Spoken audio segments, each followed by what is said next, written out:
Hi, I'm John and welcome to the Jigsaw Puzzler. Today's puzzle is this one. It's by Eurographics, 1000 pieces, and it's called Van Gogh Selfies. It's part of their fine art collection series.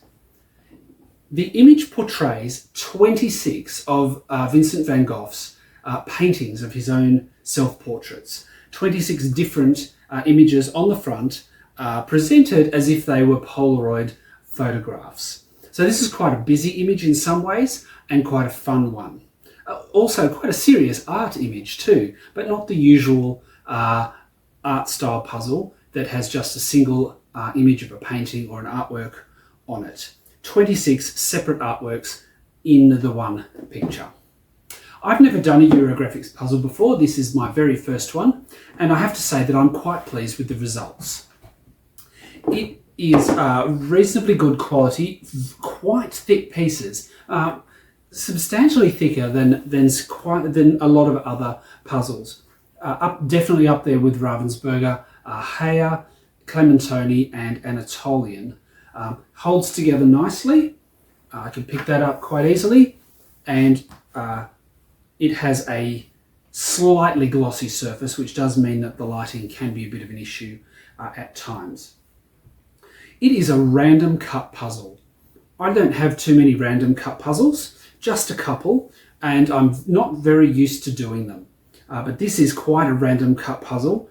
And look, there are benefits and disadvantages of random cut pieces.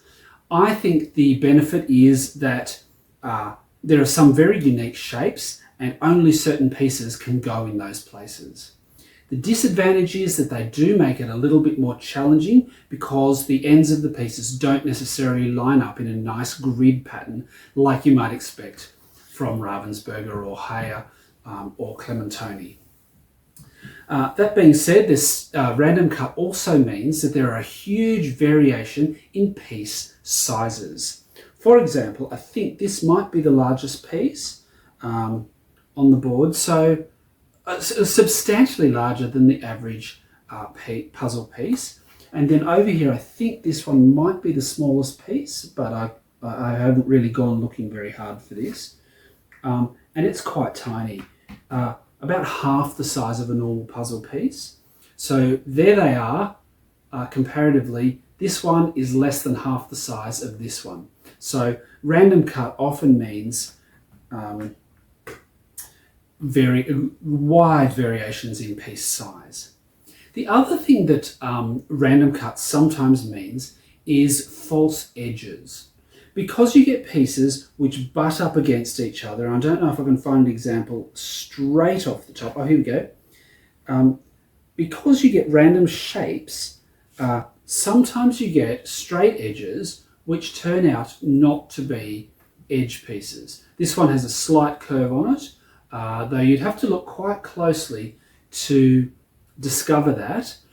So when you're sorting and pulling out all the edge pieces, for example, you can run the risk of pulling out more edge pieces than what there really are because of these false edges.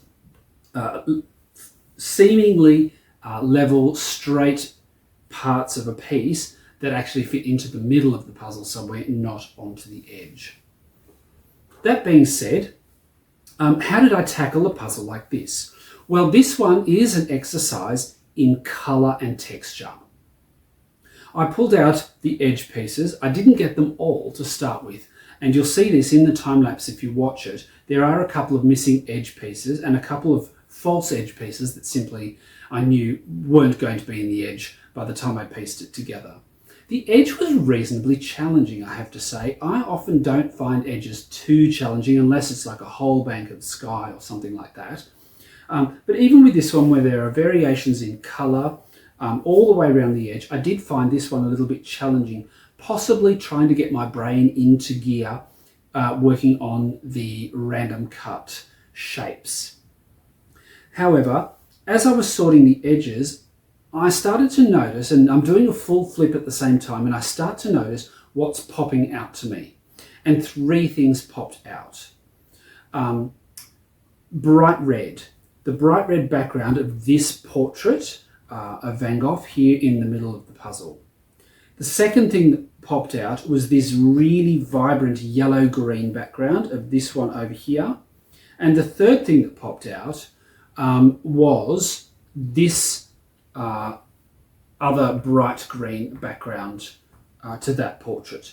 So I pulled those out as I went, the red and the two shades of green. In fact, there was a third shade of green, which is very similar to this one on the adjoining portrait, that I managed to get a few pieces for that as well.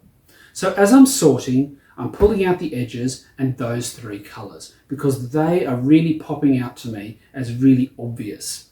Sometimes this happens when I'm sorting through pieces. I just start to notice a pattern, a texture, a shape, an area of a puzzle that I just know that I have to pull those out because my eye is fixating on them. So I did that for those.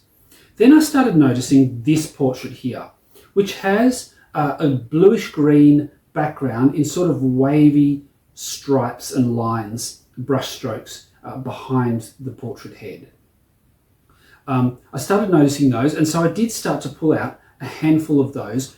I ended up going back and going through the sorting trays to pull out as many of the rest of them that I could find, but they started popping out as well.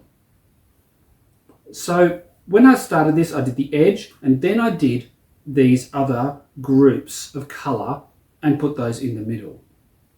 Then I simply worked my way around the backgrounds. I looked at the backgrounds of these portraits. These three, for example, have prominent brush dots, if you like, little short brush strokes in the background of them. This one here is blue-green background with blue dots on it. These two here are sort of a brown background with brown or black or dark brown dots on them. And so I could pull out the dot pieces. I did make a pile of those. This one, and this one all have straw hats on them. So much more vibrant yellow, golden yellow colours. So I was able to pull those out and start on the hats.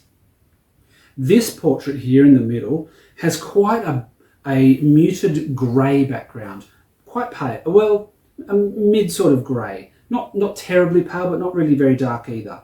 And it's not covered in those vibrant, fast-moving brush strokes that you expect from Van Gogh. It's much more muted and flat. So I pulled out the grey that went with this one. And after a while, I just started pulling out backgrounds. I knew that I had to concentrate on the backgrounds, not on the faces, unless there was something really distinctive that really popped out at me as I'm going through the trays. For example, this face here is very pink. So pulling it out, the pieces for this one are quite distinctive and unlike any other on the puzzle. This one down here has got quite greenish tones to it. So I was able to pull out some of those, and his coat in this portrait is a very unique shade of dark green that's not found anywhere else on the puzzle. So pulling parts of that out. And so I just chipped away at all the backgrounds to all the portraits.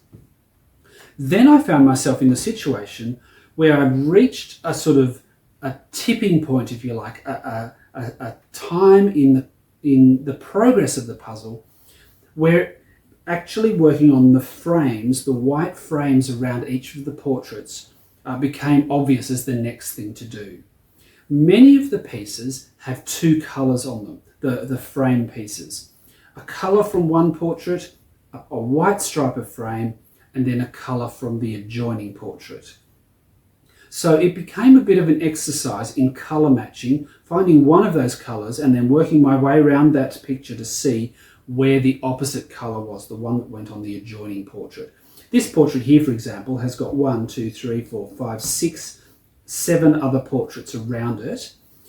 So it could have been any one of those things. But given the angle of the lines of the square or the rectangle that the portrait is in, the Polaroid photograph, if you like, you were able to kind of work out just where each of those edge pieces went. And so I actually ended up doing all of the white borders before finishing the puzzle. The bottom right-hand corner was the more difficult part of the puzzle. There are a lot of darker greens, darker browns, muted colours down here. So you'll notice in the time lapse that came together sort of towards the end of the puzzle. But once I had the backgrounds of each portrait, some of the distinctive features, like some of the facial features, some of the hats, and things like that, I was able to then do the white and then move on to just simply filling in the spaces for what remained. Some of the darker colours, like the darker blues, the darker greens, the darker blacks and browns, were a bit more challenging, but with so few pieces left in the sorting trays, it actually wasn't too bad pulling each of those pieces out. Because each of the portraits is different, and Van Gogh painted them in different periods of time in his life and with different amounts of energy or restraint, there are painting differences between each of the images. For example, this portrait here with the grey hat has got lots and lots of very prominent brushstrokes all over it, over the face, the beard, the moustache, the hat, the background, very striking, obvious brushstrokes. Whereas this one here in the middle here, you can see the brushstrokes, but they're much finer, much more blended together. And they look almost a bit more like a pencil drawing rather than a painting, although I know it's a painting. Some of them, like this one, have something in between the two. Rapid brush strokes, but also some areas which are a bit more muted where the strokes blend into each other. Some have props. Two of them here have artists' easels and paintbrushes. And, so there are variations, subtle differences in each of the portraits. Obviously, the other way of looking at it is that some of the portraits kind of look to the left, or from the left to the right, and others look from the right to the left. So when you pick up a piece that has the eyes on it, if you can look at the eyes and figure out, well, is it looking right or left, you can eliminate which portrait it might be from. But honestly, it's not that hard to just sort of put the piece in front of the box and figure that out. Because each of the eyes, for example, is quite different. Some of them have red rims. Some of them are quite, almost look like they've been sketched, whereas others are much more finished looking painting. All right, this was a really lovely puzzle to do. It was challenging, there's no doubt about it. I didn't find it difficult, but I'm sure some people would find it difficult, but it was certainly a challenge. It took me, I think, about 3.5 to 4 hours to do, pretty much non-stop. And I'm a reasonably fast puzzler when it comes to 1,000-piece puzzles, but it wasn't impossible. It was actually quite a joy to do. It's a beautiful image. I bought it at an op shop and there are no missing pieces, which I'm really pleased about. I always like a second-hand puzzle in very good condition with no missing pieces. And this one certainly didn't disappoint. So as my first Eurographics puzzle ever, I am pleased with it. I would do a Eurographics puzzle again, and I would certainly do one of their art style puzzles because it's very high quality and the image is excellent. All right, we are going to have the time lapse. If you'd like to click like and subscribe, leave a comment below about this puzzle, about Eurographics puzzles, about anything you like, really. I'm more than happy to reply and converse with my viewers. So on with the time lapse, and thank you for watching.